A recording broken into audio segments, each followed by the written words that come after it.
বিসমিল্লাহির রহমানির রহিম। প্রিয় বন্ধুরা, আজকের আলোচনার বিষয় ট্যাবলেট আইভেন্ট্রি 400 mg ওষুধ সম্পর্কে।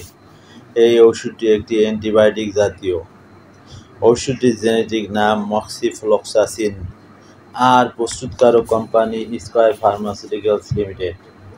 আজ আমি এই ওষুধের কার্যকারিতা, সেবনবিধি, পার্শ্ব প্রতিক্রিয়া ও সতর্কতা সম্পর্কে বিস্তারিত আলোচনা করব। কার্যকারিতা মানে এর কাজ কি, কোন কোন রোগে কাজ করে এটাই বোঝায়। তো কার্যকারিতা হলো তীব্র ব্যাকটেরিয়া, সাইনোসাইটিস, কর্নিয়াল ব্রঙ্কাইটিস, হঠাৎ বৃদ্ধি, কমিউনিটি অ্যাকুয়েট নিউমোনিয়া, ত্বক ও নরম কোষ কলার জটিল ও অজটিল সংক্রমণজনিত মূত্রনালী সংক্রমণ ইত্যাদি সংক্রমণ জটিল, তীব্র ও দীর্ঘস্থায়ী হয়, তখন ডাক্তাররা এই ওষুধ সেবন করার জন্য দিয়ে থাকেন।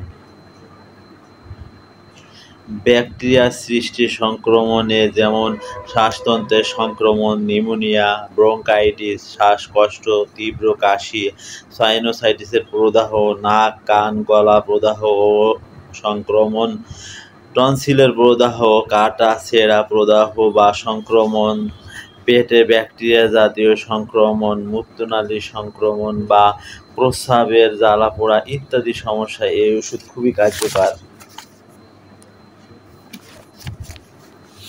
প্রিয় বন্ধুরা, ভিডিও সম্পূর্ণ দেখুন। ভালো লাগলে লাইক, শেয়ার ও সাবস্ক্রাইব করতে ভুলবেন না। ওষুধ সম্পর্কে কোনো কিছু জানতে কমেন্ট করুন। সেবনবিধি মানে এই ওষুধ কীভাবে খেতে হবে, কোন নিয়মে খেতে হবে এটাই বোঝায়। তো সেবনবিধি হলো প্রাপ্তবয়স্ক একটি ট্যাবলেট দিনে একবার সেবন করতে হবে। 5 থেকে 14 দিন পর্যন্ত সেবন করা যায়। রোগের তীব্রতা অনুযায়ী ওষুধের ডোজ নির্ধারণ করা হয়, অথবা একজন চিকিৎসকের পরামর্শ অনুযায়ী সেবন করতে হবে। পার্শ্ব প্রতিক্রিয়া মানে এই ওষুধ খেলে কী কী সমস্যা হতে পারে। সমস্যা হবে এমন কোনো কথা নয়, তবে কিছু কিছু লোকের ক্ষেত্রে সমস্যা দেখা দিতে পারে। তো পার্শ্ব প্রতিক্রিয়া হলো বমি ভাব, মাথা ব্যথা, ডায়রিয়া, ঝিমুনি ইত্যাদি দেখা দিতে পারে। সাধারণত এগুলি পার্শ্ব প্রতিক্রিয়া। সতর্কতা মানে এই ওষুধ কারা কারা খেতে পারবে না, খেতে চাইলে সতর্কতা অবলম্বন করতে হবে এটাই বোঝায়। তো সতর্কতা হলো গর্ভাবস্থা ও স্তন্যদানকালে এই ওষুধ ব্যবহার করা যাবে না। এই ওষুধের উপাদানের প্রতি অতি সংবেদনশীল আছে তারা এই ওষুধ পরিহার করবেন।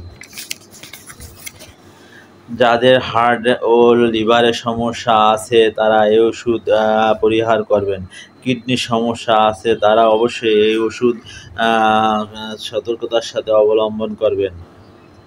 ওষুধটি ক্রয় করার পূর্বে ডেট দেখে ক্রয় করবেন। শিশুদের নাগালে বাইরে রাখুন। সুস্থ থাকুন আর সুস্থতা কামনা করি। তোমরা ধৈর্য ও সালাতের মাধ্যমে সাহায্য প্রার্থনা করো, আর তা আল্লাহভীরু ব্যক্তিবর্গ ছাড়া অন্য সকলের কাছে নিশ্চিতভাবে কঠিন। সূরা আল বাকারা আয়াত 45।